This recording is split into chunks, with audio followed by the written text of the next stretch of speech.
Come To Podcast is live on OC Rock Radio, live from Saddleback College. I'm Nick Nenad. I'm Jared Smith. And today we have a great podcast, another football-filled podcast. As you know, the national championship for college football was last Monday. Alabama defeating the Georgia Bulldogs in overtime. What a great game. We'll talk about that in a second. And also, the NFL's wild card weekend is finished. We know who's advancing to the next round, to the divisional round. So we'll talk about that as well. We'll also see what we got right and what we got wrong from our initial NFL predictions to begin the season. And I'll tell you this, we got a lot wrong. We did get a lot wrong. So don't be expecting a whole lot right. Exactly. But first, like we started a lot, Jared, how was your weekend? It was great. It was fantastic. It was a football-filled weekend, so I am always excited about that. I had the weekend off, so kind of relaxed, went to the movies, saw Jumanji. It was fantastic. I highly recommend people to go see it. Very, very funny. And then watched a lot of, obviously watched the college football game on Monday, watched the playoff games on Saturday and Sunday, so I had a very, very mellow but fun-filled weekend of football. What about you? Well, real quick, who's the funniest person in Jumanji? By far, Jack Black. Jack Black. Oh, by far, Jack Black. I'm not going to say anything else. Not going to say anything else. Go see Jack Black. Okay, that's good. I might see it because Jack Black's a funny dude. Done deal. This week I kind of did the same thing. Watched a lot of football. Got to see the wild card games. I actually missed most of the Titans-Chiefs game. Ooh. I decided to leave after the Chiefs were up by a lot, so I missed most of that. I had to go watch the highlights, see what happened. But for as far as the rest of the games go, I did see the full games. I did watch the full national championship in the Buffalo Wild Wings. That was fun to watch. And also, I went to the dentist, and they decided to mess up my lip, as you can probably see. I can see. In the studio, they busted out my lip. See. Yeah, I just went to the dentist. It looks like I got beat up. So okay. That was not the best part of the weekend, but it was, when you know football's coming up, it's nice. Makes it better. But so let's dive into football. National championship game. An instant classic for sure. The national championship games, at least the last 3 or 4 years, have been pretty good. And this one looked boring in the beginning, but then ended up turning into a barn burner and ended up turning into a classic. 26-23 Alabama in overtime. Tagovailoa, I got the name right the first time I said it, with the winning touchdown in OT. A long bomb that was really cool to see a game end like that. I hadn't seen a game end like that before. No. So that was cool. My initial thoughts on the game, Alabama just found a way to win. These two teams ended up being a lot more similar than I thought, a lot more even than I thought, because they both run the ball a lot. The game was slow in the beginning, and it looked like Alabama might lose this one by a lot. Georgia, I believe, up 13-0 at halftime, and then Alabama coming back and really putting their foot on the gas pedal in the second half. The big story from this game, obviously, Nick Saban switching from Jalen Hurts to Tua Tagovailoa, the freshman quarterback from Hawaii, a true freshman. So it ended up being at the end of the game, true freshman versus true freshman, Jake Fromm versus Tagovailoa. And Tagovailoa really played a great game. Jared, your thoughts on the quarterback change and what happened in the second half for Alabama? Yeah, at first, the quarterback change, you have to give Nick Saban so much credit and the guts for him to go to that move. You have Jalen Hurts, who has played in 2 national championships before this, correct? No, just one. Just one. Okay, I'm sorry about that. One. But Nick Saban himself being in so many of those situations. But, to go from an experienced quarterback to a true freshman, like you said, who has barely gotten any reps during the season. Now you want to throw him into the national championship against Georgia that has one of the best defenses in the league. I mean, obviously, Tua gets to go up against Alabama, which is one of the best in practice every single day. So I guess that helped a little bit. But I do not think there are many coaches out there or many people that would have made the move that Nick Saban did. So you have to start off by giving Nick Saban a lot of credit. And then, hey, listen, Tua, he came out and he balled. He did throw an interception, but guess what? When it mattered most, he made the plays that needed to be made. And I think just his experience, he was in the Elite 11 group, which Trent Dilfer, a former NFL quarterback and ESPN analyst, puts on with a bunch of other coaches. And basically it's high school quarterbacks from around the country that come together, and then they go through this kind of camp in a sense, and they get picked. And every week, there's different order. And at the end of the camp, the Elite 11, the final 11, are basically like crowned in a sense. So he was a part of that Elite 11 group and was a 5-star recruit for Alabama. So you can definitely see why Alabama wanted him in the first place. But still, for a true freshman to come in that situation, I don't want to say unheard of, just very, very surprising by the poise that he did have. I don't know if I want to, give all the credit to him or if I want to just sit here and smash Georgia. Because seriously, it's like, listen, you have a 13-0 lead at halftime against Alabama. You are completely dominating this game in your own backyard in Atlanta. And then you give up, how many points did you give up 26 points in the second half and overtime to a freshman quarterback. There you go. Like, I want to sit here and almost just burn Georgia more than I want to give Alabama credit. What do you think? No, well, I do want to give Alabama credit for sure. You scored 26 points the second half. You got to have done something. Tagovailoa, they started passing the ball, which was the big thing for them. When you're down by 2 possessions, you need to start passing the ball. You can't run it anymore. So I'm going to give it, I do want to give a little bit of credit to Alabama. Obviously, with the freshman quarterback coming in, he played well. He did not play bad. And the defense stepped up, too. They started, although Georgia got very conservative late in the game, and that's what we're going to talk about in a second, the defense was kind of hounding that Georgia offense and was really making it hard for them to move the ball down the field. So I'm going to give, I do want to give some credit to Alabama, but you're right. I think Georgia kind of lost this one instead of Alabama winning it necessarily. Agree. I would have to move it more on that scale of Georgia just kind of not knowing what they're doing in the national championship game, and that's where we see, especially now, the experience of Alabama and Nick Saban in the finals. He knew how to win that game, although his kicker almost screwed him over in this game. Twice. Twice, which you can't really blame on Saban. The guy, he just putting the kicker out there, and the guy's shanking easy kicks.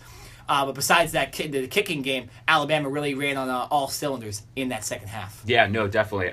It was just like, second half adjustments. We talk about that so much, right? And for both teams, obviously, Georgia was not able to adjust as well. And for Alabama coming out not only with a new quarterback at the helm, but defensively as well, changing up their looks. It felt like in the first half, Georgia, they came out, and I believe their first 7 or 8 plays of the game were all passes.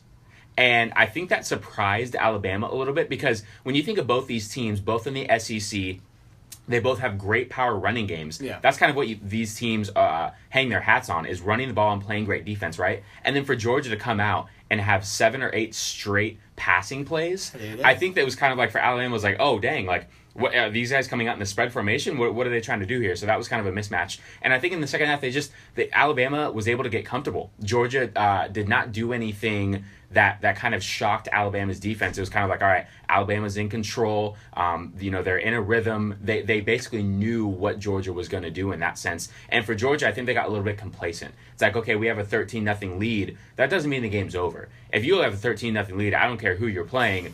You need to, try to say game 0-0. Well, especially if you're playing Alabama. Right. You need to try and score 50 more points. And I think Georgia got a little too conservative at certain points in the game, leaning a little too much on their running game. And obviously for Alabama, those big guys up front, that plays right into their hands. Absolutely. So, definitely, a strength for Alabama in that sense. But just want to go back for Georgia for a minute. Like I said, when this game first ended, I felt very, very bad for Georgia. I was like, man, great win by Alabama, freshman quarterback, such a huge story. Obviously, lots going to be talked about that, but man, Georgia almost had that game. And then I just sit back and I think they lost it. Yeah, they completely lost it. Just like we should be sitting here right now, or not right now, but sitting and talking about the Atlanta Falcons being, the defending Super Bowl champions in the playoffs. We should be talking about Georgia being the national champions right now. And it's sad to say for that team that they are not the champions. But listen, Georgia has a bright future ahead of them. Jake Fromm's still only a freshman, going to be playing for at least 2 more seasons. Kirby Smart, he ain't going anywhere. No. Georgia's defense is going to reload. They're in the top 10 again in their recruiting class. So this team is going to be back, but it's going to be a very, very tough pill for them to swallow. You know what I can see happening? Just like the year when Clemson lost to Alabama, and then the next year Clemson came back and won. I can potentially see Georgia doing the same thing where they kind of come back and reload with some of the same starters and same veterans, bring on a new recruiting class, pair those things together, and make another run at this thing next year. I promise you right now, Georgia is not going anywhere. They will definitely be back in the hunt next year. Yeah, no, they're a good team. That SEC is kind of crazy right now when you got Jimbo Fisher moving in too. So it will be difficult for both them and Alabama to get back into the finals. But I see exactly what you're saying. Just extending more on the game itself. It's just funny to see how much, I just mentioned this a second ago, but how much this experience of Alabama really does make a difference. They don't get blown out in these national championship games. You know, other teams get blown. Notre Dame gets blown out. LSU gets blown out.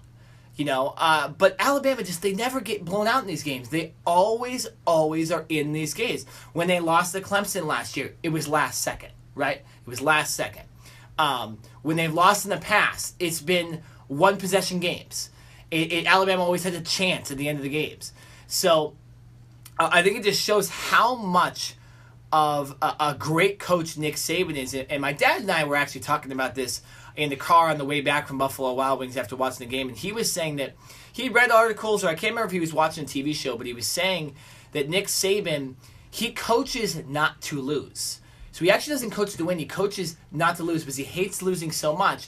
He just doesn't want to lose. So that's what he coaches toward. That I can see why maybe they're always in every single game, because he limits the mistakes so much more than other coaches, because that's the way he game plans, that these games are always close. And that's why Alabama's always, as long as they can get these recruits, they're always going to be in the hunt. They're always going to be in the Final Four. And this year, people were saying, oh, well, maybe Alabama shouldn't be in. They're number 4 seed. I think that got knocked away, right? National champions now. Beat the crap out of Clemson, and then they beat a very good Georgia team, a rival in Georgia, in the national championship. It's almost like we need to start putting in standard that Alabama just is going to be in the Final Four every year. And it's impressive. And Nick Saban now ties Bear Bryant. I believe he ties, or did he beat Bear Bryant in the most national championships? I believe he tied, but I will look I believe it it, up right yeah. now. Please look it up so I can make sure I get that right. I believe he tied Bear Bryant for national championships, and he did it in about 15 years less or so that he's done it. So he probably will break the record. And Nick Saban deserves it. He's a great coach. And it's just fun to... well, it's not fun if your team's playing them, but it is kind of fun to see a dynasty of this magnitude in sports. We see it in the NBA with the Golden State Warriors right now. We've seen it in baseball with the Yankees in the early 2000s and the late 90s. And now we're seeing it with Alabama. And we saw it with USC back in the day, too. So it is fun to watch. Do you want to extend on that a little bit? Just kind of talk about how good this Alabama team has been so far, and kind of give Nick Saban some credit. Yeah, no, definitely. I disagree with you on the whole playing not to lose as opposed to playing to win. I have never been a fan of that. I always think, whether you're a player or a coach, that you play to win the game regardless if it's 0-0 or 50-0. And this is just my personal opinion through experience. When you play not to lose, I think sometimes you can get a little hesitant, a little complacent, and a little just too one-dimensional. In a sense, you're playing scared. You don't want to lose so much that you don't want to take a chance. You don't want to throw that Hail Mary pass, or that deep bomb shot. You don't want to you don't want to take a chance on a trick play. You want to just play very square, very safe. And to me, sometimes I think that's where you can get beat. So not all the time. I don't think there's something completely wrong with it, but I think when you are of that caliber and you are, Nick Saban in Alabama, you have to play to win. You have to take chances. You guys have, that team is probably obviously one of the most talented teams in college football. You have 5-star recruits as your third stringers, okay, sitting on the bench. So you have the players and the athletes to go out there and win regardless. So I think you have to go out there and play to win. Sometimes playing to lose, you're playing it a little too safe, and I think that's where upsets happen. Well, a couple things that I to extend on this a little bit. I think the reason it works for Saban is because of how good his players are, that he doesn't have to worry. He knows they'll compete. He knows they'll make plays. He knows they'll score touchdowns. He knows they'll kick field goals. That's kind of funny because the guy missed a bunch of field goals, but he they'll score. So he can play not to lose because of the fact that they are they are so good. I think the other thing you see from the playing not to lose thing is a lot of times when they play these not so quality opponents, they only beat them like 42-14 or 35-0. You don't see the Oregon 77 nothing blowout, or you don't see a 63-3 game. You see Alabama kind of just win 35-0. And I think that's one of the reasons why they don't win by as much against these bad teams, because they're just playing not to lose. And it doesn't really matter what the score is to them. It just matters that they win the game. So it does work. I think if this was a team, like if you try to do this with, say, like ASU right now, it probably wouldn't work because ASU doesn't have the players. But Alabama's always going to have the players, so it actually does work. And I think Saban knows that, and that's why he still uses that strategy. Right. So going back to Nick Saban's championships, Yes. He is tied with Bear Bryant, and he leads all active coaches right now. So tied with Bear Bryant. I mean, listen, right now, a lot of people are saying that he is the best college football coach in history. In the history of college football. Hard to argue. I mean, very, very hard to argue. Because I think Bear Bryant did it in like 35 years, and Saban's done it in way less. I think almost half that many. So it's impressive. And interesting stat here, too. Nick Saban, with the 6 national titles, has more titles, I believe, than every active coach combined. Combined? Which is crazy. Yeah, to think about. I know ESPN shouted that out at some point when I was watching the pregame coverage. So if they're wrong, or if I'm wrong, then we can blame ESPN. Yeah, ESPN, not me. Okay. So just gonna save myself. There we go. Let's talk about another storyline from this game. Not necessarily about the actual game, but the fact that Tua Tagovailoa does become the quarterback in this game. What happens between him and Jalen Hurts next year? I personally believe there will be an open competition. I think either guy could win because both guys are young. Jalen Hurts, technically, I believe, could go to the NFL this year, or is he just a regular sophomore? He's not a redshirt sophomore. I'm not sure on his exact. Well, no matter what, Jalen Hurts is going to come back next year. If he can go to the NFL, he's not going to go. But so I do believe there's a very good chance Jalen Hurts still could be the quarterback of the Alabama Crimson Tide next year. He's a sophomore. Okay, so he has to play one more year. So that just proves the point that I believe he still could be the quarterback next year because Tagovailoa is a true freshman. Tagovailoa could just play his junior year. But I do believe, though, if Tagovailoa were to win the job, whether it be by competition or Saban just names in the new quarterback next year, I believe you could see Jalen Hurts transfer because he's going to want to play, and he's still a very good talent, a good enough talent to play somewhere else. What are your thoughts on that? You actually kind of took the words right out of my mouth. I think this is what's going to happen. They're going to sit down in the offseason, and I believe there is going to be an open competition. Yeah. I believe one of two things is going to happen. I think if both quarterbacks decide to stay, which Tua isn't going anywhere, and Jalen Hurts needs to make a decision on what he wants to do, whether he wants to sit and compete for his starting job again, or whether he wants to transfer to another school and basically start over. If he stays, I think both quarterbacks play throughout the season. Yeah. I think they're both talented Okay. in their own ways, and I think Nick Saban will use both of them interchangeably during the season, depending on who they're playing in the matchup and all that X's and O's type deal. Obviously, if Jalen Hurts leaves, then this is definitely Tua's team, and it's his for the taking. But what I think and what I hope happens, I hope Jalen Hurts stays.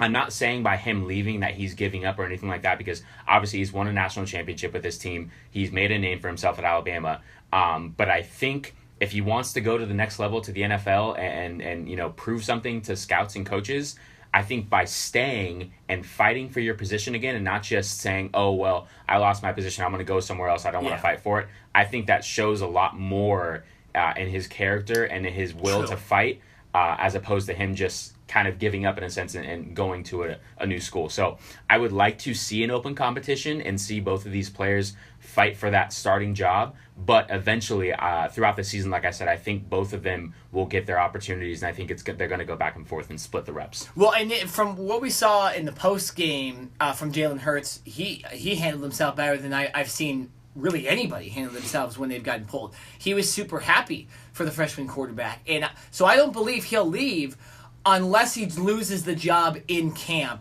Then I think he maybe transfers and then plays the senior. I don't see him just leaving right now because he thinks the quarterback is going to play. I do believe there's a competition. Then maybe you see him transfer. But you know what? You never know. He could just stick around and they could do a little like 2 quarterback kind of play. I know Texas kind of ran that type of offense a couple years ago, where they had kind of a running, bruising back, which is what Jalen Hurts is as a quarterback, on short, 3rd and goals and 3rd and ones and stuff like that. And then you kind of have the more passing quarterback in Tagovailoa. But Tagovailoa is clearly a better passer than Jalen Hurts. But he can also use his legs as well. As we saw, he picked up that key first down on that final possession to get them into position to score. No, exactly. So it'll be fun. It will be interesting to see for Alabama fans. I'm sure they won't really care who their quarterback is because both of them have a chance. Right. Yeah. I will say this though. Within saying all of that, and I do think that will happen, I'm not saying that's a recipe for success. Because I personally believe that if you have 2 quarterbacks playing, you have none. I think of a timing thing, getting your offensive line and everyone in a rhythm. I think it's for everyone. It's better when you have one guy under helm, right? Yeah. Because it's easier to transition all that stuff when you have guys going back and forth, different voices. The quarterbacks see different things, that type of thing. I think it can somewhat hinder an offense. So I'm not saying that it is going to completely work. I'm just saying I think that's what's going to happen because Alabama is so talented that they can somewhat overcome those type of things. So if they start off the season a little shaky, I'm not saying they're going to come out and lose, back-to-back games or anything like that, but if they don't come out and blow opponents out like we're typically used to seeing Alabama do, don't be surprised because I think it could take time for that system to work into place. Yeah, like I said, it should be interesting to watch. We both believe Georgia and Alabama will be good next year, but Alabama, as far as this year goes, national champions. 2018 national champions. Nick Saban gets his 6th national title, 5th in 10 years or something like that. I mean, Alabama seems like they're national championship every single year. So dynasty. Yeah, absolutely a dynasty. We'll be right back. When we come back, on the other side of the break, we'll be talking NFL. We're going to say what we got right and what we got wrong, and we're also going to talk about the Wild Card Weekend in all 4 games. So that will be on the other side of the break. This is the Cover 2 podcast on OC Rock Radio. Here we go, 4th and goal. Bortles stumbled for a moment. Up top, he's got his man for the touchdown. Koyak with the catch. Now 2nd and 10 for New Orleans. Down the middle, deep, Ginn, caught, inside the 30, the former Panther, touchdown, New Orleans. We played a great game. I think that the first time being in the playoffs in such a long period of time, they put a great effort in, and the experience is what's going to count and put us ready for next year. A little disappointed, but I stay with my Rams, man. We'll be back next year. I think McVay will figure it out and have these guys ready for next year. The loss of about a half yard on the play, 3rd down and goal. Tennessee in dire need of 6 and not 3. Mariota to the line of scrimmage, maybe across the line. It deflects back to him for a touchdown for the moment. But was he across the line of scrimmage? We are back here on the Cover 2 podcast. Once again, I'm Nick Nenad. I'm Jared Smith. And we're going to be transitioning from college football to the National Football League. We wanted to start with, though, where we were right and where we were wrong this season as far as our predictions go. We did our not looking forward to this, man. We did our prediction show September 6th before the season started, kind of during the middle of the preseason. Or actually, no, that would have been around when the season was about to start.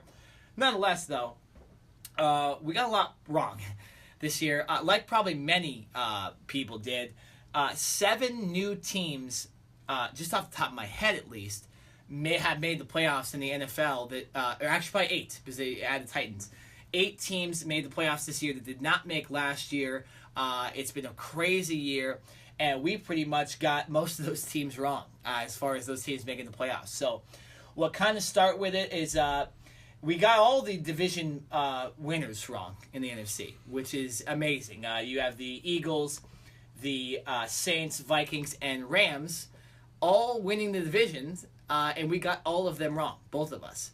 Which is amazing. Jared, your thoughts on what happened with the divisions so far? I think the NFL, as far as the 4 major American sports go, professional sports leagues go, has some of the biggest parity, the most parity as far as every year unless you're the New England Patriots. I was just going to say the same thing, yeah. Seriously, you don't know who is going to make it and who is not. I mean, you have an idea, obviously. It really does take a star quarterback, or at least a quarterback that is good, to get a team into the playoffs. I understand defense wins championships and all that, and we've preached that for as long as we've been doing this podcast. But at the end of the day, when the game's on the line, you need a quarterback that can get you over the hump. And it just seems that I think we obviously, I thought the Cowboys are going to be in. I thought the Seahawks are going to be in. I thought the Packers are going to be in. And obviously, for the Packers, they lost Aaron Rodgers for almost half the season. Yeah. Cowboys lost Ezekiel Elliott for 6 games. So there's things that happen that, sway wins and losses and that type of thing. But, I think this is good for the game. I think it's good for the NFL. Absolutely. Because it shows, I think it keeps fans intrigued. Even if your team is not in, it's like, man, when was the last time we saw the Jaguars in the playoffs? When was the last time we saw the Bills in the playoffs, right? So I think it's good to have a lot of different teams, not necessarily rotating, but, getting their opportunity instead of just having always the New England Patriots in. Like in basketball, it's like we can probably sit here right now and say the Golden State Warriors and the Cavs have a really good chance of getting back to the finals. Or if not the Cavs, the Celtics. Or if not the Warriors, right. The Rockets. It's too easy to pick who is going to make it, in a sense, to where with the NFL right now, it's like, man, the Jaguars, they're a damn good team. Yeah. They have a legit shot. They already beat Pittsburgh this year. So it's like they're going back into Pittsburgh, and they have a good chance to win. So, I mean, is there a legitimate chance you can see the Jaguars in the Super Bowl? Yeah. I think you have to talk about it at least. So I think that's the great thing, and that's where we come in, Nick and I, to where we can sit here, and I enjoy talking about this stuff and debating about, teams that we haven't seen in a while, as compared to always sitting here saying, oh, well, Tom Brady and Bill Belichick are going to, they made it back to the playoffs, and they're going back in the Super Bowl. Like, to me, it gets boring after a while. I want to see some fresh new blood, some new competition in there, and I think that's definitely what we have this year. No, exactly, and I'm kind of hoping for these AFC playoffs that we don't see Steelers-Patriots. As good as the matchup that would be, it would be fun to kind of see a different team in there, whether it be the Titans or Jaguars, somehow getting into the AFC Championship. Oh, the Titans. That would be pretty cool. That's interesting. For me, with the division teams, obviously, I would have never picked the Rams to win the division. I picked the Cardinals. I believe you picked the Seahawks. Both teams don't even make the playoffs. And I think we both thought the Rams might be worse than the 49ers this year, just going back and thinking about it. So that was surprising. Obviously, Sean McVay was a great coach this year and transformed them. The Saints, I don't think we saw their defense being as good. We didn't see Marshawn Lattimore being as good at corner. Their offense probably speaks for itself, but we did not expect them to win the division. And then, of course, we have the Vikings. That kind of has to do with the fact that Aaron Rodgers got hurt a little bit. So not as we both. I believe we both did believe they'd make the playoffs. Just didn't think they would actually win the division. Obviously, didn't think Case Keenum would be their starting quarterback in their first playoff game as well. And then I'm actually blanking on the last NFC team that won their division. Oh, the Eagles. Eagles. Obviously, Eagles. Yeah. Carson Wentz. Easy route. We didn't see that. They were the best team in the NFL until Carson Wentz got hurt. Good for them. Good for those teams. And like you said, it's good for the NFL that there's a lot more parity in the league because the league was getting a little monotone as far as some of the playoff matchups that we were always seeing. We were seeing Bengals and Steelers a lot in the playoffs, and we were seeing, we still see the Patriots and Steelers a lot, and we see the Patriots kind of dominate whoever they play. So hopefully that doesn't happen, but it probably will. And then let's move on. 2 teams that I want to talk about that kind of had to do with injuries. The Giants and Packers both don't make the playoffs, but I think we can kind of both blame injuries on that. Just a little bit. Giants have a lot of problems to deal with. I don't know if they would have necessarily even made the playoffs anyways, but as far as the Packers go, I think this is clearly Aaron Rodgers plays, they're in. It's close. At least it's close. I think they get at least a wild card. Yeah. It's either they win the division and the Vikings are the wild card, or flip, vice versa. Exactly. But I think definitely if Aaron Rodgers did not miss basically half the season, Packers are in. And going back to the Giants for a second, their receiving corps was completely decimated. Literally completely decimated. It was basically, they didn't really have so much of a running game. Their offensive line was so at best. It was basically Eli Manning in the receiving corps. You have Odell Beckham Jr., Brandon Marshall, Sterling Shepard. That is a 3-headed monster right there, and all 3 of them eventually get put on the injured reserve list to end their seasons. and so you're starting your number 4 receiver as your technically your number 1 receiver. That is not a recipe for success. So in my opinion, the main reason why the Giants did not make the playoffs either, or at least did not contend for the playoffs. Yeah, they also had a lot of problems on defense, both internally and kind of injury-wise. Yeah, very, very interesting because last season they had a top 5 defense. I thought the defense was the best defense in the NFL. Yeah, and coming into the season, it was like, man, that defense paired with the offense. I mean, I was very scared for that Giants team, and obviously it turns out they were scared of everyone else. So no, I remember you did. I went back and listened to it, and you did mention that you did think that the Giants had a good chance to win the division because of the whole Zeke suspension and stuff like that for the Cowboys. But so those teams, we won't really blame ourselves necessarily for that one. That was kind of injuries, and that happens. You're going to have a lot of those. Now you mentioned these two teams earlier, Bills and Jaguars. We did not believe they'd make the playoffs. No, not at all. Well, we actually made a joke earlier in the season in the predictions that we were going to say the Jaguars weren't going to make the playoffs so that they would. Because every other year before that, we had said they were going to make it, and they were a really good team, and they were going to be 11-5 or 10-6, and then they finally did it this year. So technically, actually, we probably got that right somewhat, because we did say that they weren't going to make it because we thought they would, so they ended up making it. So I'm changing my mind. I think we actually did get the Jaguars one right. Give ourselves a little credit here. Yeah, but the Jags finally did play up to their potential. Were they 10-6 or 11-5 this year? I can't remember. I'm going to go 10-6. Yeah, 10-6. Still, that's good. That's kind of what you're playing for, especially they don't have the best offense, but their defense is legit, so that makes sense. But the Bills, super surprising. And even I actually believe the two teams that were really close to making the playoffs, the Ravens and the Chargers, we did not believe would be there either. So one of those teams we were going to get wrong as far as those 6. Also, the Tennessee Titans making the playoffs, we did not see that. We did see that they would have a chance because that division in the South is a little sketchy, but we did not believe they'd make playoffs, and especially didn't believe they'd win their first round matchup either. So those were other ones we got wrong. Now, moving on to ones we got sort of right, Jared got this more right than I did with the Cowboys. He said that he did believe the Zeke suspension would eventually affect the Cowboys and may make them not make the playoffs. You were right about that. I didn't think you'd get suspended later in the season, but you were right about that. I still did believe the Cowboys would make the playoffs, so I was wrong about that. I think that was the only one we flip-flopped on. So that was pretty solid of us. But again, that makes sense. There's a suspension involved, so changes things. You're not necessarily playing with a full team there. Just like it's essentially an injury too. But ones we got right for sure. Pittsburgh Steelers, New England Patriots, and Atlanta Falcons back in the playoffs. We believed all 3 of those teams would make it. They did. Atlanta just snuck in with the 6th seed. So that was an interesting one. Let's talk about Pats and Steelers though, because we actually looking forward, we have the Pats and Steelers as our Super Bowl teams. I have the Steelers, you have the Pats. That still can happen. But we both did pick the Packers to make the Super Bowl in the NFC. That was completely will wrong. definitely not happen. Again, injuries, so I'm not going to blame us totally on that. But so Pats and Steelers, what did you kind of see before the season with the Pats? Kind of the same thing. I guess I did not expect the Pats to have as bad of a defense as they did, at least the first half of the season. Oh, definitely. I mean, they were giving up 25, 30 points like it was nothing, and you're kind of like, man, this is not a Bill Belichick-led defense that we have come to expect. So I think there was definitely some adversity going on with this team to begin the season, and even later in the season with the supposed Bill Belichick Tom Brady saga that's going on. I'm sure we'll get into that topic a little bit later. But but listen, as long as this team has Tom Brady out there on the field, the defense can still give up 30 points, and Tom Brady, you can expect him to put up 35. So this team, even though they started off sluggish, I believe they started like 2-2 or something like that, and there's kind of an uproar like, oh my gosh, what's going on with the Patriots? They can't stop anyone. Are they going to make it back to the playoffs? Yeah. And lo and behold, what's going on with the Patriots? 12-1. Lo and behold, they come back and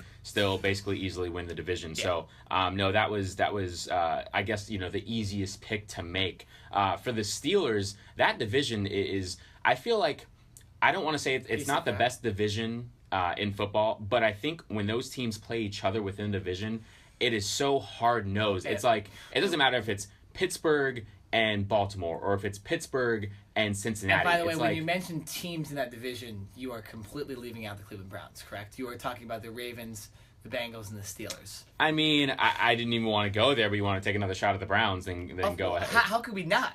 You're right. Hey, what we got wrong, we did not think the Browns would go winless this year. So, That is very true. I yeah. actually thought the Browns would have won at least 3 or 4 games and made somewhat of an improvement. It's so They did bad. not. So we looked pretty bad on that one again. Terrible. But, no, the Steelers, listen, they still have that 3-headed monster. There's a lot of speculation in the offseason that is this going to be Big Ben's last season? Is he even going to play I actually did this season? Yeah, I actually did predict that this would be his last season. Yeah, so, which we'll it see that. still could happen. You never know. But listen, when you have Antonio Brown and Le'Veon Ball to throw the ball and hand the ball to, it's kind of tough to just walk away from that. And obviously he's won 2 Super Bowls, has a chance to go for a third.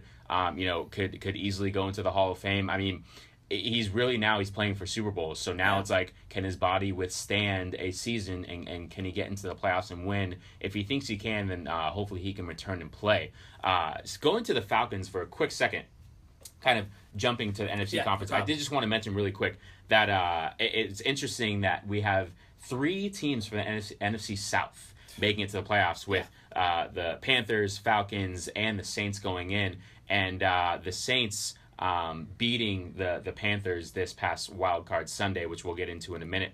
But very interesting that I believe it's only the second time that a team has beaten an opponent 3 times in one season. The last time that happened, I believe it was 2008 or 2009 when the Dallas Cowboys beat the Eagles twice in the regular season and then beat them in the wild card round as well. So that doesn't happen too much. So that was kind of an interesting dynamic there to have 3 teams from the NFC South make it. So obviously the NFC South coming on pretty strong there. And listen, the Falcons, beat the Rams pretty handedly. And even though they're the number 6 seed, they're scary. They're a scary offense. And listen, you say Cinderella, you can say whatever. They're on a mission to get back to that Super Bowl. And I'm not saying it's going to happen, but Super Bowl rematch? Yeah, I predicted it, Jared. Yeah, I know. Real quick, I just want to give my point about the Steelers. I actually predicted the Steelers would make the Super Bowl pretty much for the reason they are this good during the regular season right now. They have that unbelievable offense. I thought the defense would be good enough to make it. So they're kind of just doing exactly what I thought. I just think that offense is so good, it's hard not to. And I think one of the reasons I probably put them in the Super Bowl was to kind of say, hey, let's get another team besides the Pats in, too. Not necessarily saying that I think the Steelers are 100% better than the Pats, but it's kind of that prediction mainly was because I just kind of wanted to see another team get in the Super Bowl as well. And I think you probably can appreciate that as well. Yeah, a little bit. So let's move on. You were just talking about the Falcons and Rams. Falcons with a huge win against the Rams, both in the score somewhat and just for the playoff magnitude. They're going on the divisional round. But, Jared, what happened to Rams this game? The offense did not look anywhere close to what it looked like during the regular season. No, turnovers. I think turnovers were a big factor. Obviously, when you have Matt Ryan and Julio Jones, that's a tough 2-headed monster to stop. I mean, obviously the Rams coming into the season led the offense led the NFL in almost every offensive category. But it just, to only put up 13 points, that was not a typical Rams offense for this season. So you really, I think you have to give Atlanta's defense a lot of credit. Jared Goff, this was like the Jared Goff of his rookie season. 259 yards, 1 touchdown, right? That doesn't seem 21 incompletions. Yeah. That's not the Jared Goff that we came to know and expect of this year. Even for Matt Ryan, he put up kind of a very mild 218 yards and only 1 touchdown. So it was I think it was really well. And what that may have had to do with was the fact that they kept getting the ball in deep Rams territory as well. Yeah. So you're not going to get the yards there. True, very true. Yeah. But it was. Yeah, I think it was just the turnovers for the Rams that they lost 2 fumbles, and they weren't really able to capitalize, in my opinion. You have the home field advantage, which is that really an advantage in the Coliseum? Not necessarily. But I think at the end of the day, you just have to give more credit to the Falcons than you do saying the Rams lost this game, because the Rams just didn't look as prepared, and the Falcons deserve to win. Yeah, no, I agree with you. I just think the Falcons are the more veteran team. They got in. They knew what they were doing, especially after last year. It was hard for me to believe they'd lose in the first round after getting all the way to Super Bowl. What happened to them? So I was right somewhat with that. And just even the pass by Matt Ryan to Julio Jones very late in the game, one of the better passes I've seen all season, just dunking it over his head perfectly. That's a veteran pass. Jared Goff, I don't think, can make that pass. And you saw where they couldn't get a touchdown late in that game, even to cut it to a one-score game as well. Interesting fact I just want to say about the game. I was actually at USC at one of my friend's apartments watching the game, and we actually had the window open. And every single time they would score, we'd hear the fireworks go off in the Coliseum 7 seconds before the play. Oh, no way. So let's say the Rams would be in the shotgun formation, and Goff would be calling the audibles, and we'd hear the fireworks go off. And then 5 seconds later, the play would go, so we knew they were going to score a touchdown. Yeah. Oh, that's pretty cool. So just an interesting thing. We were about 2 or 3 blocks away from the Coliseum, so somewhat got to feel and hear the atmosphere there in LA. And it did seem pretty festive down there, too. But as far as the actual game goes, for me, as a fan of the NFC West and as a Cardinals fan, I did enjoy a little bit the Rams not kind of advancing deep in the playoffs. It kind of, I'm trying to find the words for it, but kind of show them that they're not right there, quite there yet. They're not as good as they think they are, and I think you see the veteran mentality of the Falcons winning that game defensively rather than offensively. That kind of impressed me as well. But I think you do mention the turnovers too. Farrell Cooper had a tough game for the Rams. Turned the ball over twice. I believe it was a one fumble and a muff punt as well. So that does make a difference when you lose by 2 possessions. Oh, yeah. Because I believe both possessions ended up being touchdowns as well for the Falcons. Points off turnovers. So there you go. And in the NFL playoffs, turnovers matter. So Falcons advance. They play the number 1 seed. I'm forgetting who the number 1 seed. The Eagles. They play the Eagles this week. So we'll talk about that later in the podcast. Let's move on to the other NFC matchup. Panthers and Saints. This I'm going to give the best game of the playoffs to, as far as the way the game flowed. I enjoyed this game the most, and I did think the Panthers would win this game, but it didn't surprise me how the game went, and I'm not too disappointed in my prediction because the Panthers did have a chance late and ended up being an intentional grounding that kind of, no pun intended, grounded their season. But I knew it was going to be back and forth. I knew the Saints had a chance. I did think the Panthers would win, but Saints move on, and the Saints impressed me, man. I agree. You said they'd get to the Super Bowl. I could see them getting to the Super Bowl as well as the Falcons. I do end up seeing this NFC matchup probably being Saints and Falcons in the NFC Championship. When we go to the next segment later in the podcast, I'll kind of analyze it a little more, but I think the Saints team is dangerous. What about you? They are dangerous, and Drew Brees right now is playing as well as any quarterback in the league. He basically had to put the team through for 376 yards and 2 touchdowns. I mean, he right now is on fire. I'm not saying I would take him over Tom Brady, but I think he would be the next quarterback in line that I would take after Tom Brady. I think he's playing that well, along with a very much improved Saints defense. Yes. Like you mentioned already, adding Marshawn Lattimore, their number 1 overall pick out of Ohio State, who's basically been a lockdown corner for them all season long. Their defense is playing up to par, and I think that's what has held this Saints team back the last couple of years is Absolutely. Drew Brees has been able to put up 30, 35 points, but their defense can't stop anyone. They've literally been last in almost every defensive category for the last couple of years. So for this season, it's like a breath of fresh air for them to finally be able to hold up their end of the bargain and help this Saints offense. And putting that together along with Sean Payton, who in my opinion is one of the best not only head coaches but brilliant offensive minds in the game. No, I think this Saints team is very, very powerful, and I think they're, do not sleep on this team at all because it was a close game. The Panthers had their moments and they did have an opportunity to win, but the Saints right now, I think they have a very, very good chance of going into Minnesota and getting a win. Yeah, Saints clearly the better team in this matchup. Like you mentioned, 3-0 against the Panthers. They're the better team. Not much else to say about the game because the Saints just won again. So that's it. That's the NFC teams that advanced from the wild card round.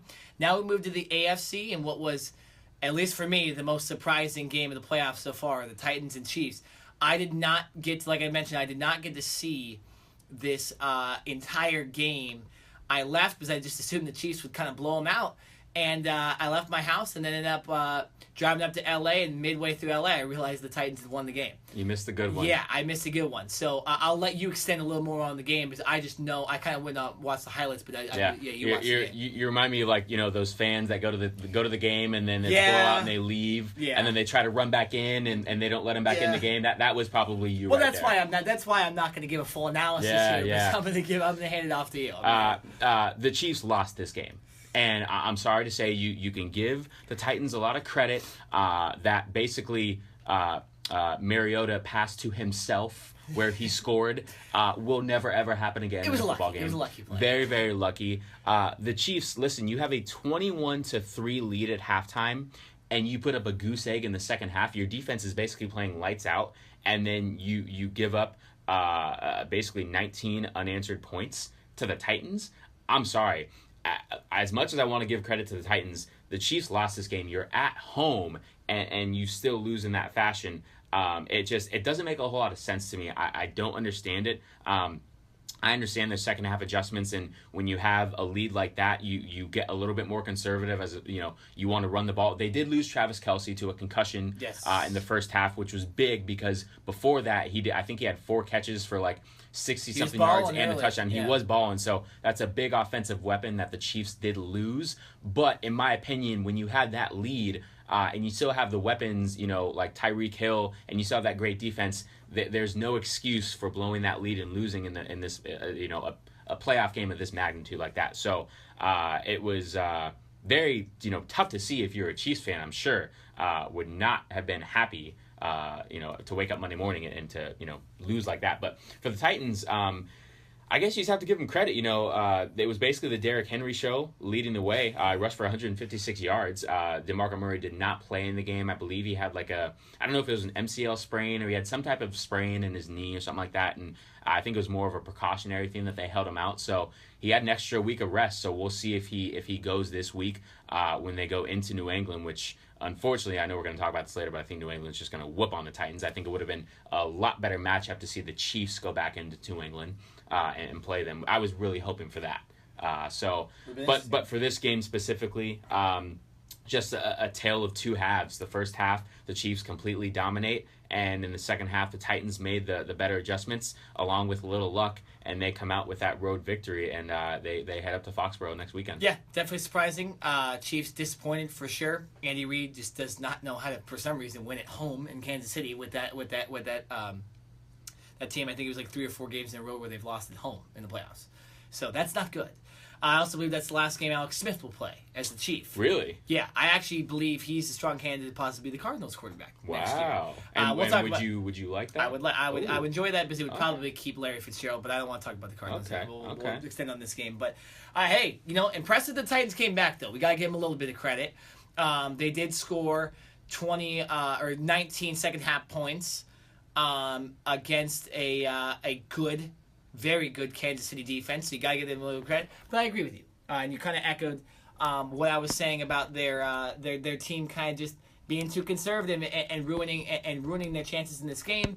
And I just think I agree with you. I think New England will probably mop the floor with them Titans. But hey, they advance. That's why you play the game. Real quick, Bills Jaguars. Did that surprise you the Jaguars won? No, not at all. It did surprise me that Blake Bortles. Well, maybe it didn't surprise me that Blake Bortles could barely even throw for 100 yards, and the Jaguars still win. Jaguars defense is for real. Oh my gosh, for real. Yeah, and this now the Bills offense isn't burning down anybody's yard. No, but I mean, you have LaShawn McCoy. They got Kelvin Benjamin. They have some weapons, but no.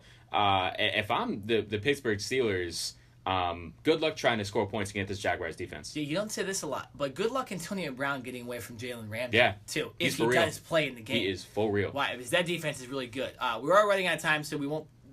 We both expected the Jaguars to win. We're running out of time in the segment, so we are going to move on to a break, and we're going to move on to our next segment, which will be What will it be, Jared? What's our next A segment little, gonna be? little Do You Care? It's going to be Do You Care? Yeah, exactly. You got it right. And so we'll be back with some Do You Care, and then later in the show, remember we're going to be predicting the divisional round, the playoffs for the NFL. So stick around all the way to the end. This is the Cover 2 podcast. Tomorrow, the city will kick off a perfect season parade honoring a football season devoid of a single victory.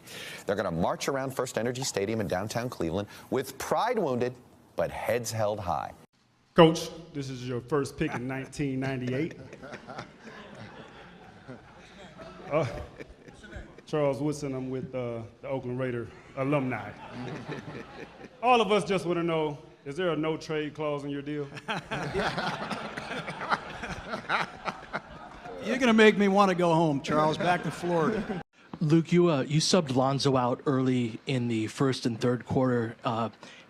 Earlier in the first and third quarter to get him run with the second unit, and then that unit played very well together. Can you talk a little bit about the thought process on that and why you think that unit worked so well?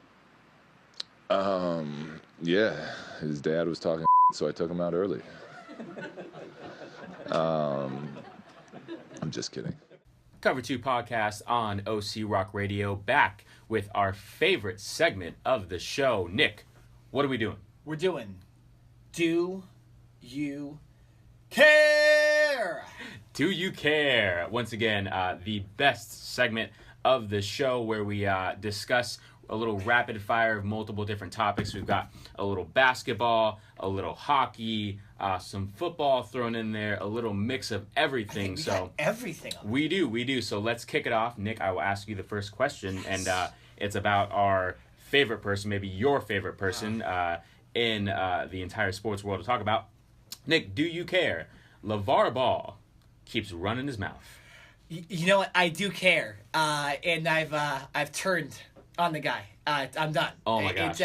As much as I like to make fun of you for getting mad at when we talk about LeVar Ball, after what he did this past week with Lakers, I'm done.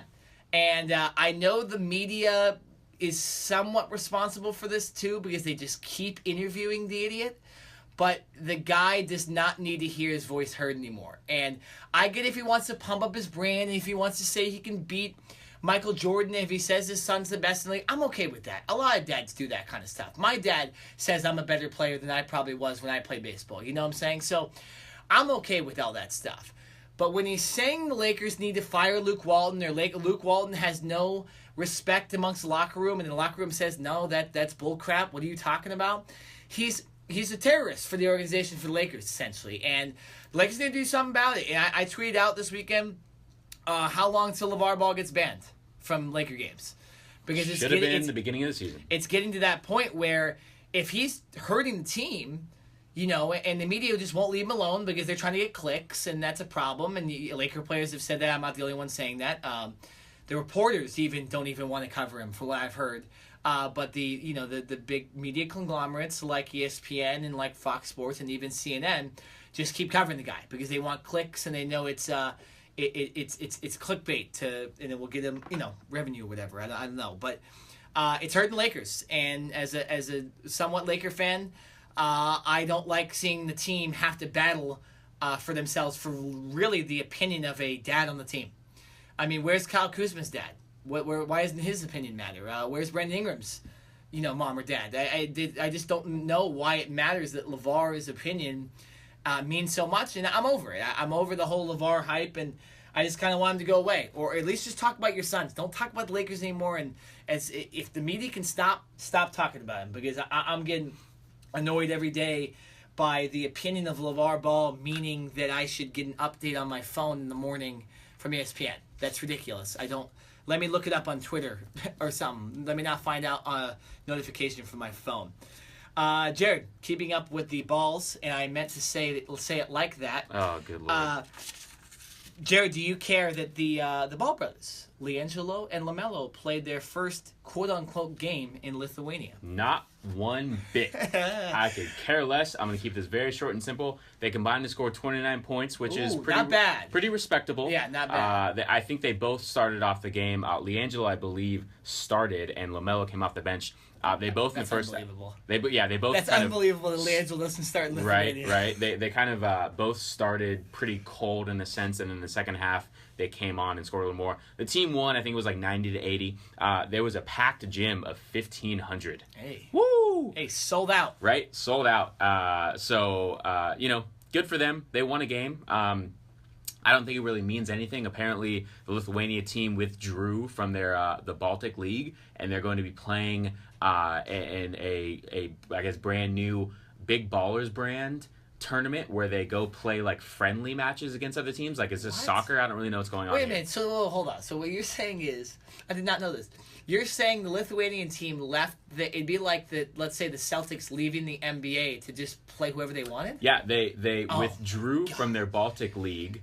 Just after the Ball Brothers joined the team, and they're going to be forming a Big Baller Brand Challenge, which is supposedly a series of like 5 friendly games. And you don't really hear that word friendly unless you're talking about soccer. So friendly really just means exhibition games. Exactly. And so, who knows? Supposedly they think they're going to be able to make more money off of this, and this is going to be a better way for them to show off the Ball Brothers and recruit, blah, blah, blah. I'm already tired of talking about these players and these families. So, no, I do not care.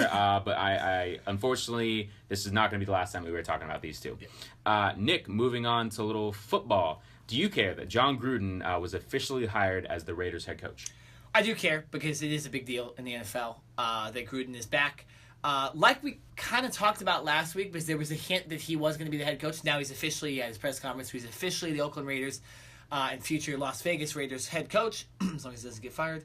But Gruden, here's my thing about Gruden. He has been in the league for a long time. I think it's been, 16 years or something like that? Or maybe it's been less than that. But, I just don't see him right now being able to bring the Raiders, let's say, into like a Super Bowl contention. They may make the playoffs because the AFC's kind of a joke. But I don't see this team being a legit contender for the Super Bowl, at least for a couple of years, until Gruden can prove to me that he knows how to coach this NFL. And knows how to coach in this NFL, because it's a lot different from the last time he coached. I believe back in 2001 was the last time he coached, or somewhere back in the early 2000s. So it has changed a lot. There's a lot more spread, a lot more passing. So I just want to see how Gruden does before I can say they're Super Bowl contenders. But right now, I would say they're probably going to be around the same as they were last year, and maybe a little bit better. But it is interesting, and the big contract, 10 years, $100 million. Yeah. That's what's probably the biggest news out of this, because we didn't know he's probably going to be a coach. We didn't know what the contract was going to be. I still think that's ESPN money. That's because he was on ESPN, because he's on TV. A coach that hasn't coached in 16 years should not be getting $100 million. I believe that through and through.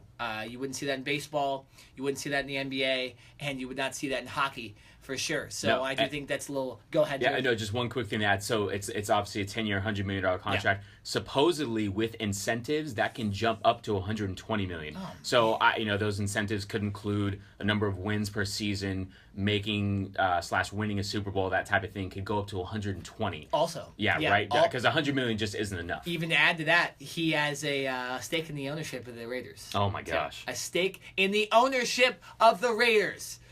Wow. Okay, so, Mark Davis trying to act as much like his dad as he possibly can with this deal.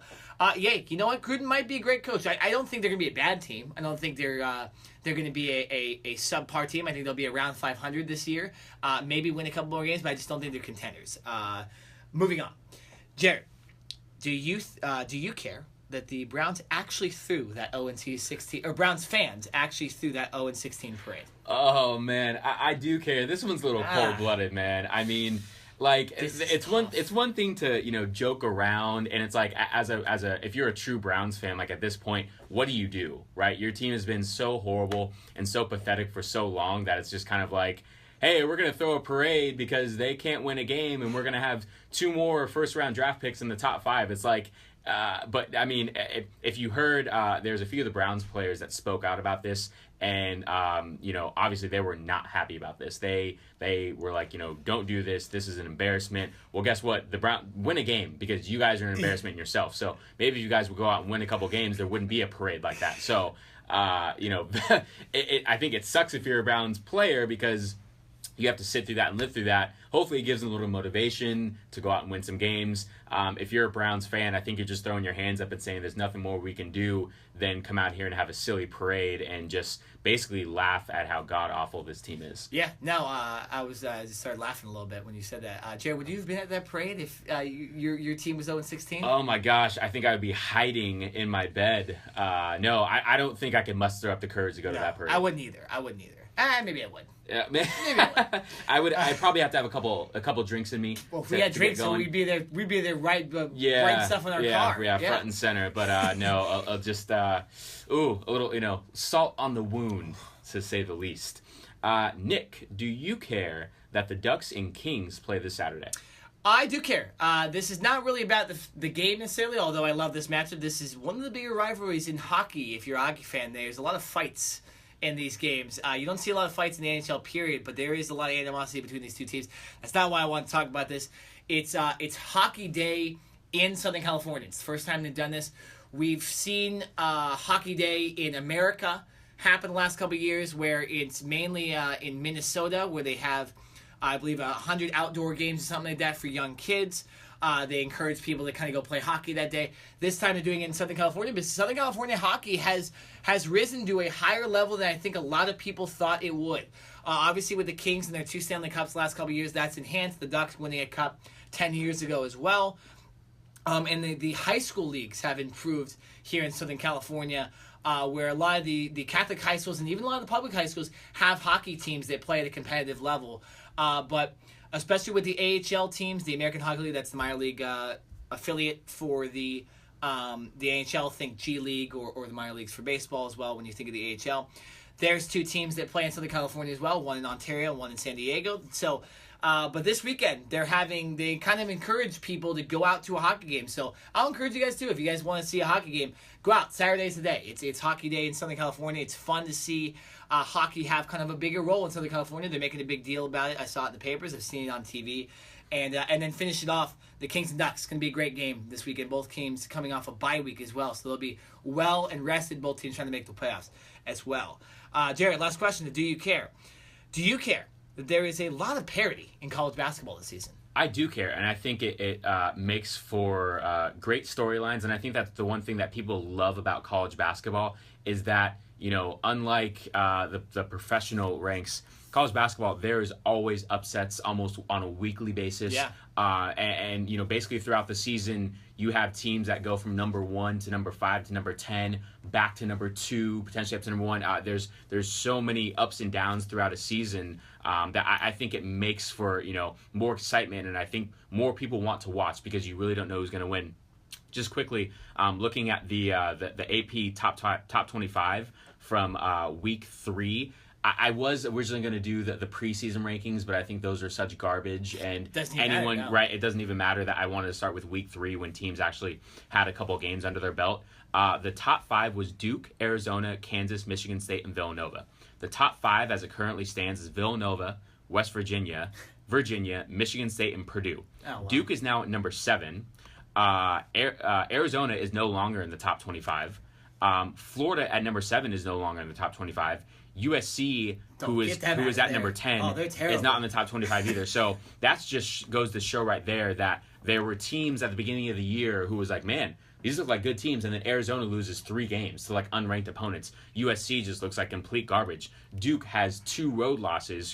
Duke at the beginning of the year kind of looked like the best and most complete team. So right now, I don't know if there's really a number 1 team that you can say is above above the rest. I think there's a lot of good teams, and I think that makes for an even more intriguing March Madness. Absolutely, because the brackets are going to be all over the place. I know I'm going to fill out at least 3 or 4 because if you fill out 1, there's no way you're going to get that right. So I can't wait for March Madness. And I do care. I think it's great for college basketball, and I think it's just going to get more people involved in the sport. So, yeah.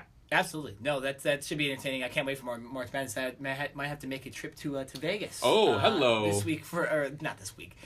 This year. This week too? All right, let's do it. March Madness. Yeah, let's just do it every weekend. No. Sounds good. Lose all my money. Yeah, exactly. So that's the end of the Do You Care segment. We'll be right back, shorter break than usual, with NFL. More NFL. We're going to be talking, like I preached earlier, we're going to be talking about the divisional round. big matchups. We're going to see the first games for the Patriots, for the Steelers, for the Vikings, and the Eagles. And then we're going to, of course, see the teams that just won their wild card games in those games as well. So I can't wait to talk about that. We'll talk about that on the other side of the break. This is the Cover 2 podcast on OC Rock Radio. Is this version of the Falcons more dangerous than last year's team that went to the Super Bowl? Wow, that is a loaded statement given that last year they were just boat racing everybody, including the Patriots for the first 2.5 quarters of the Super Bowl. But this is obviously a much different situation. They snuck in as the 6th seed. They're going to have to do it the hard way. But I believe, Steve, that head coach Dan Quinn's temperament and what he exudes to his players is perfect for this chore. Let me just say this. The Patriots over the weekend came out, hey, these stories are outrageous. Belichick's going to be a Patriot forever. Brady and Belichick love each other. Bob Kraft, I never met here. I never did that. Slow down now. There's lots of denying. There's joint statements by New England off that damning article last week. Back on OC Rock Radio with the Cover 2 podcast for our final segment of the show. And we're going to finish up this segment and the show with going into the divisional round of the NFL playoffs, talking about all 4 games and kind of dissecting the matchups and who we think we're going to win. So, Nick, let's get started with that AFC matchup with the New England Patriots and the Tennessee Titans, the very lucky Tennessee Titans who get to be in this matchup. I know you did want to start off with a little bit of controversy going on in New England. Yeah. I don't know what to make of all this stuff with Brady apparently colluding to make Jimmy G get traded, Robert Kraft and Bill Belichick not seeing eye to eye. I think about 75% of it is total baloney. I don't think Tom went into Kraft's office and said, hey, trade Garoppolo or whatever. I don't think Belichick's going to the Giants next year like I've seen. And I don't think the relationships are as bad as people think. Yeah, they might have disagreed. Hey, maybe we should have kept Jimmy G. But I personally don't think Jimmy G was signed back with the Patriots anyways. So I don't think this trade, when they traded into the 49ers for a second-round pick, I don't think it was that big of a problem. I was like, oh, that makes sense. Because that second-round pick for the 49ers is a pretty high pick. It's in the 30s, so you're almost getting a first-round pick there. But because the 49ers are going to give them their 5th or 6th pick, So it made sense. I just think I don't know what you think necessarily, but I've talked to some Patriots fans as well, and they say, hey, I don't think most of this is true. Now, that might be a little bit biased because they're Patriots fans, but still, I think that most people think that the only problem here is within the trainer for the old trainer for the Patriots and Tom Brady's personal trainer and maybe the team. That's the only controversy here. Yeah, no. So speaking on that trainer, for Bill Belichick supposedly banned the trainer from basically helping out any other players and or staff other than Tom Brady. Belichick can't really tell Brady what to do as far as what trainer to work with. This trainer supposedly had his own office in the building and was working with a lot of the other training staff and players and stuff. So he supposedly lost his sideline field privilege and can no longer work with any other players, but he can still work with Tom Brady exclusively. And I do think as far as this whole collusion and Robert Kraft and Bill Belichick and Tom Brady, do they have something brewing and going on? I'm not really going to fall for that. I don't believe it. Listen, I think winning helps and solves a lot of issues. Yes. And as long as this team is winning, I think that whatever, maybe there is some small issues going on, but whatever it is, I think it can be saved and solved by winning. Now, if this team loses to the Titans or they don't win the Super Bowl, because that's obviously their expectation, then you could potentially see maybe these controversies brewing a little more and it coming out in the media. But I think winning does solve a lot. So if this team does go out and win, then I think this continues to be a non-story, and I think Bill Belichick can basically keep his throne in New England for as long as he wants. No, exactly. I think as long as Tom Brady's healthy, they're going to have a chance at the Super Bowl every year, so I don't know why you'd complain. I think what a lot of people are saying is that Belichick wanted to kind of lead the Patriots into a new era, the post-Tom Brady era. First of all, that still could happen, okay? They could draft a guy this year with that pick for the 49ers gave them, to be honest. And they could draft one of these really good quarterbacks this year and just kind of start developing him behind Tom again and hope that guy ends up working out. But I think as long as Bill wants to coach, I think he has a job in New England. I think as long as Tom Brady wants to play, he's going to be the quarterback of the New England Patriots. And Robert Kraft's not going to do much about it because I think those two guys kind of run his team. Why would he want to do something? If it ain't broke, don't fix it. No, 100%. And they're about to, they have a very good chance of at least getting to the Super Bowl this year again and possibly winning again. So this whole controversy, I just think, is a little blown out of proportion. And I think it has to maybe do a little bit with ESPN trying to dig too far into the Patriots. And they tend to have these favoritisms with some of these teams too, where they try to dig up information. A lot of it isn't 100% correct. And we've seen all three guys come out as well and say that what they're talking about is not true. So let's move on. Pats and Titans, I think we both agree. You kind of gave it away a little bit in one of the other segments. We think Patriots got this game. You were actually telling me during the break you think they're going to get killed.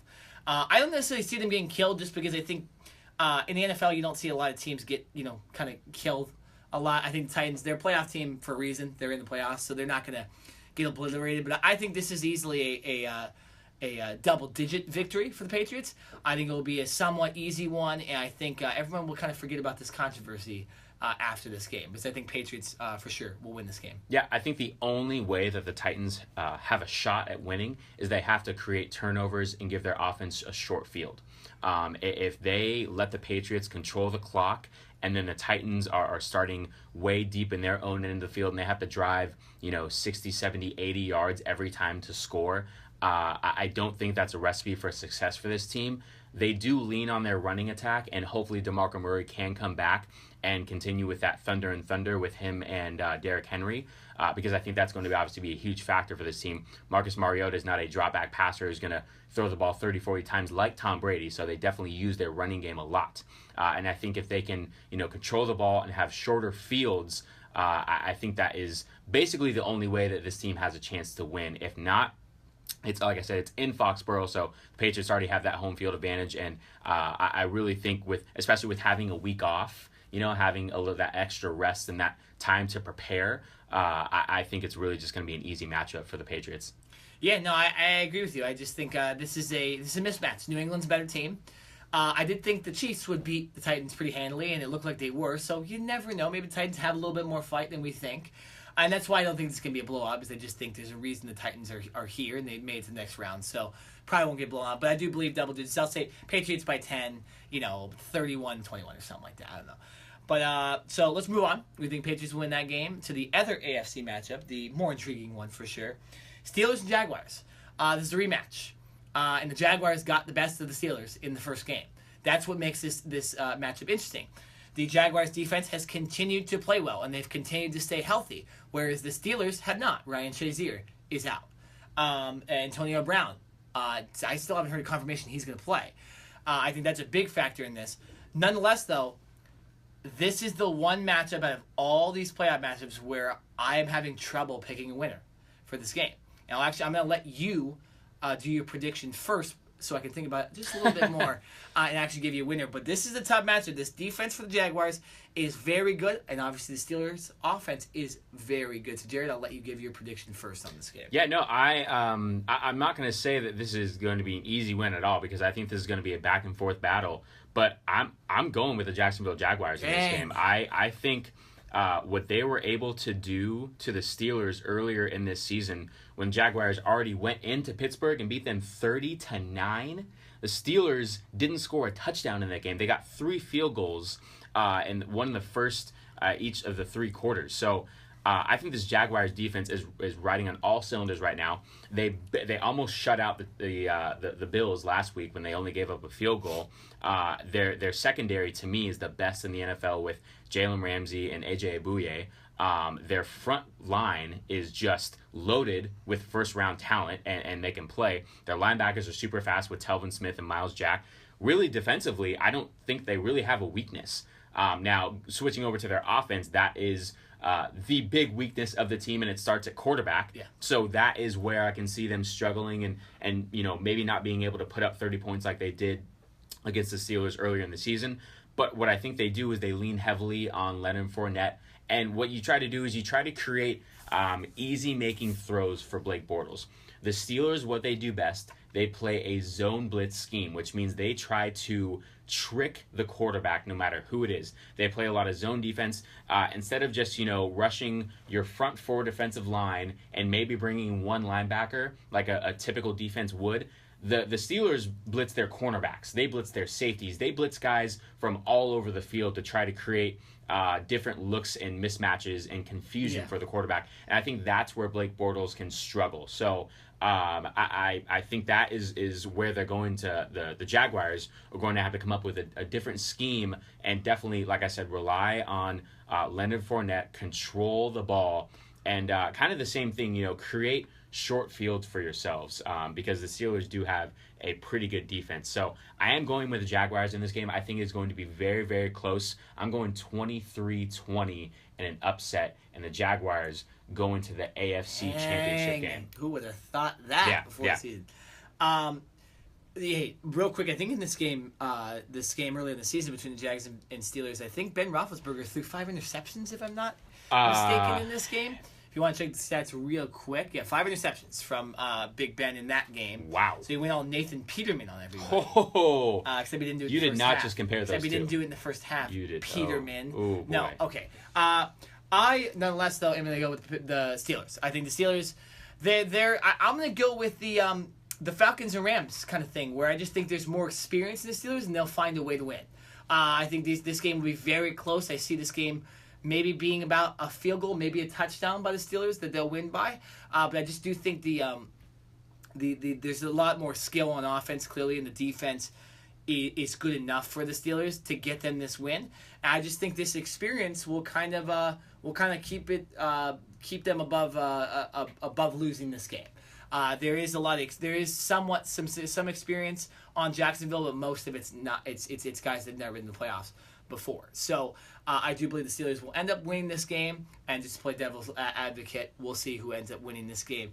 As far as you pick Jags, I pick the Steelers. I do think we get that New England Pittsburgh. Okay, that's not a bad matchup to see. Rematch, but it's they play each other a lot in the playoffs. Right. Yeah.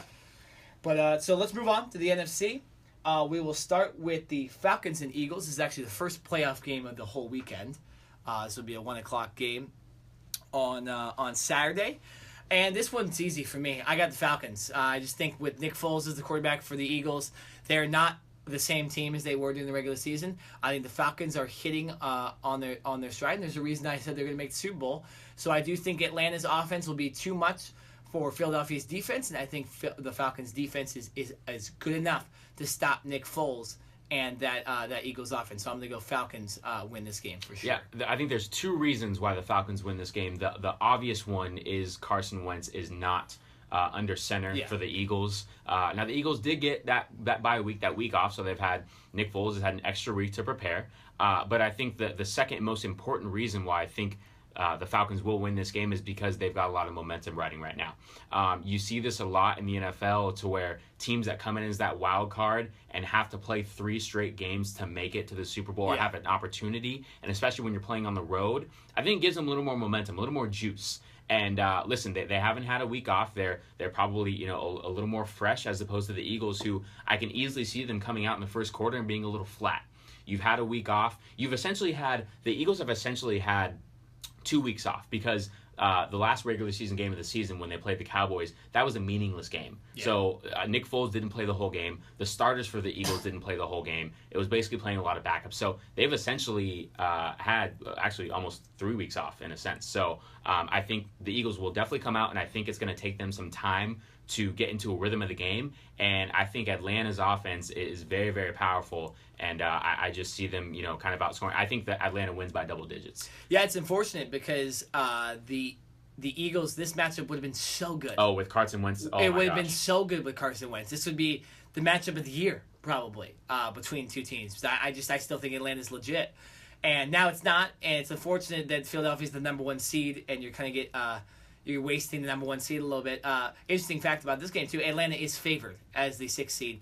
It's the first time in a long while, I don't know the exact stat, but it's the first time in a long time the number 1 seed has been underdog, especially to the number 6 seed as well. Wow. So Interesting there, but I think we both got Falcons. It's for the same reason. They're missing their star quarterback, Philadelphia is. So, moving on to the last playoff matchup of the NFL week, or the divisional round, Saints and Vikings.